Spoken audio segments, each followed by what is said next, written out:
Bonjour tout le monde. On va commencer une série de vidéos concernant certains aspects scientifiques de la chimie. Donc, aujourd'hui, le thème de cette intervention concerne la constitution minéralogique de la matière. La constitution, les constituants minéraux des sols, donc du point de vue chimique et minéralogique. Il faut différencier l'aspect chimique, c'est-à-dire la constitution en éléments chimiques, et l'aspect minéralogique, c'est-à-dire les constituants, les minéraux qui constituent le sol. Bien que ces deux aspects sont étroitement liés, mais on va essayer de définir et d'essayer d'expliquer la différence entre la constitution chimique et la constitution minéralogique de la matière. La matière en général, c'est-à-dire le sol, il est constitué d'éléments chimiques, ce qu'on appelle les éléments chimiques majeurs, qui sont en général le silicium, l'aluminium, le fer, le calcium, le magnésium, le sodium et le potassium. C'est ce qu'on appelle les éléments majeurs. Réellement, on ne va pas les trouver sous la forme directement, la forme d'éléments chimiques tels qu'ils sont définis dans le tableau périodique, mais on va les trouver sous leur forme oxyde. C'est-à-dire, on va prendre l'exemple du silicium, on va le trouver sous sa forme oxyde qui est le SiO2. L'aluminium, on va le trouver sous forme d'alumine, et qui a la forme oxyde Al2O3. Le fer, on va le trouver sous sa forme oxyde, en général sous la forme, c'est le fer trivalent, c'est-à-dire la forme oxyde de Fi2O3, bien qu'on peut le trouver sous la forme bivalent, c'est la forme de FiO. Mais en général, c'est la forme oxyde Fi2O3. Le soufre, on va le trouver sous sa forme oxyde SO3. Donc le calcium sous sa forme oxyde CaO, le magnésium sous sa forme oxyde MgO et ainsi de suite. Donc ce qu'on appelle les éléments majeurs. Donc je vais répéter ces éléments majeurs qui sont le silicium, l'aluminium, le fer, le calcium, le magnésium, le sodium, le potassium, le soufre. S'ajoute à ces éléments majeurs, il y a l'eau de constitution qui est sous la forme oxyde H2O. Donc il faut différencier de l'humidité. Donc c'est une eau qui est incrustée dans les réseaux cristallins, on va voir après dans certains minéraux tels que le gypse ou certains argiles. Donc voilà en ce qui concerne les éléments majeurs. Donc s'ajoute à cette catégorie des éléments majeurs ce qu'on appelle les éléments meneurs, qu'on va trouver à des proportions allant de l'ordre de 0,5% au maximum, ou bien un peu plus pour certains sols, tels que le titane, le manganèse et le phosphore. Donc le titane, on va le trouver sous sa forme oxyde TiO2, le manganèse sous forme oxyde MnO ou Mn2O3, et le phosphore sous sa forme oxyde la plus connue, c'est le P2O5.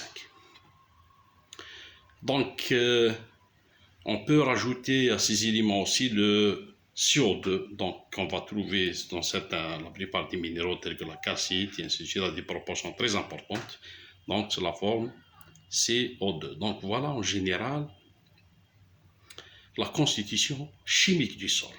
Donc si on veut faire une analyse d'un sol, une roche, n'importe quelle matière du point de vue constitution minérale, on doit déterminer 6 éléments.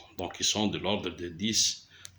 Généralement, on détermine 6 oxydes par analyse chimique ou analyse physico-chimique.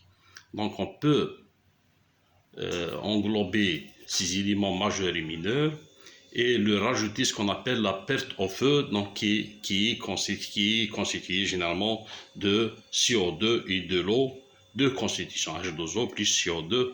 On exprime sous forme de perte au feu qu'on détermine à une température de 950 degrés en général pour on va voir combien qu'on va perdre en poids, combien la matière perd en poids. Donc, on va rajouter pour faire la somme et normaliser la somme à 100% pour faire une analyse correcte des autres oxydes. Donc, pour l'aspect analyse. Maintenant, est-ce que ces éléments chimiques, on va les trouver dans la nature sous cette forme oxyde seul? Donc, est-ce qu'on va les trouver l'alumine? Est-ce qu'on va trouver Al2O3 seul? Est-ce qu'on va trouver le SiO2 seul? Donc, certains minéraux, effectivement, on peut, ce qu'on appelle les minéraux monophasiques, c'est-à-dire on peut trouver l'élément tel que le SiO2 sous forme minérale qui est le quartz. Donc, mais réellement, ces éléments chimiques sont associés pour constituer une variété de minéraux, surtout pour les argiles. Mais pour faire la différence entre le minéral et l'élément chimique, c'est que ces éléments chimiques sont ordonnés d'une manière pour former des réseaux cristallins et former un ensemble de minéraux. Donc un ensemble de minéraux qui sont, on a des milliers de minéraux et on ne cesse pas de découvrir de nouveaux minéraux. Donc on va prendre certains exemples pour comprendre c'est quoi un minéral. Donc on va prendre des exemples simples, tels que par exemple la roche calcaire, par exemple, le minéral, c'est la calcite. La calcite qui est définie sous sa forme chimique CaCO3. Donc le CaCO3, le minéral là, c'est la calcite. Donc on voit bien qu'il est constitué de CaO, qui est la forme d'oxyde de calcium, plus le CO2. Donc CaO, CO2, qui nous donne CaCO3. Donc c'est un minéral qu'on appelle la calcite et qui est le constituant principal du calcaire. On va prendre un autre minéral qui est simple, tel que je l'ai déjà cité, donc le quartz. Donc le quartz, c'est un minéral tel qu'on l'appelle quartz. Sa forme chimique, c'est le SiO2. Donc voilà, c'est des minéraux qui sont simples, monophasés. Donc ils sont constitués d'un seul élément chimique.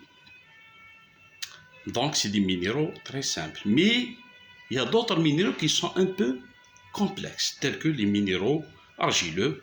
Donc c'est les argiles qui ont une multitude de minéraux.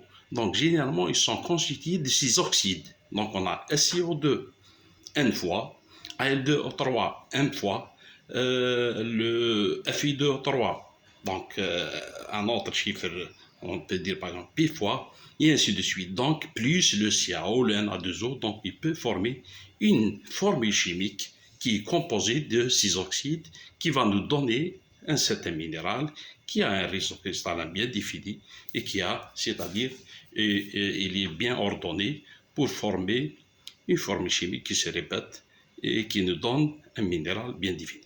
Donc voilà la différence entre la constitution chimique et la constitution minéralogique. C'est-à-dire si on décortique les minéraux constituant le sol, n'importe quelle roche, si on le décortique en éléments chimiques, qu'est-ce qu'on va retrouver?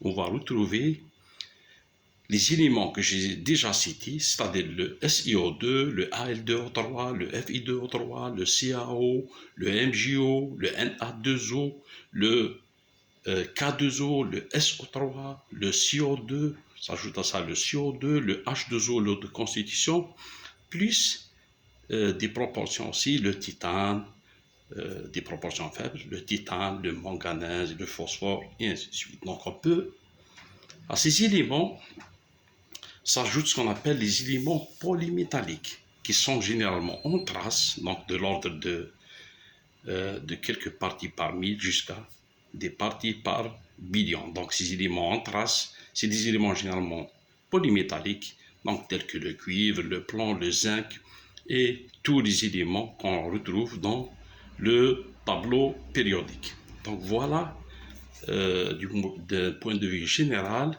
la constitution de la matière. Pour plus d'informations, donc je vais par la suite poster des vidéos concernant certains sujets liés à la chimie et à la constitution de la matière. Je vous remercie pour votre écoute et à la prochaine vidéo, Inch'Allah.